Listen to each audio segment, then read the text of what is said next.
আমার এই কচি কচি ছাত্রকে বুকে আপনার পুলিশ গুলি করতে সাহস পাইল কেমনে? সরকার আপনাকে হোম মিনিস্টার বানাইছে কেন? এইরকম তাজা রক্ত দিয়া সোনার বাংলার মাটি ভিজানোর লাগতো। কোথায় মুক্তিযুদ্ধ হয়েছিল? তুমি আমার মহান মুক্তিযুদ্ধ সম্পর্কে উল্টা পাল্টা বলবো না। চুপ করো হান্নান। মুক্তিযুদ্ধ যদি হইতো আর সত্যি যদি মানুষ মুক্তি হইতো তাহলে তোমার সার্টিফিকেট দেখে আমার চাকরি নিতে হইতো না।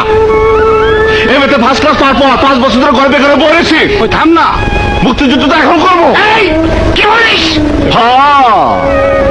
আমরা তো অস্ত্র তুলে নেবো। বুঝতে পেরেছি, তোমার চাকরি হবে না। আমার পেনশনের টাকায় তোমার শেষ সম্বল। ভেবেছিলাম ওই টাকা দিয়ে বিয়ে দিব, তা হবে না। হলো না, হবে না। ধরবো না, আমি ধরবো না। তোমার টাকা আমি ধরবো না, তোমার পেনশনের টাকা আমি ধরবো না। চল চল চল চল চল। কি বলে?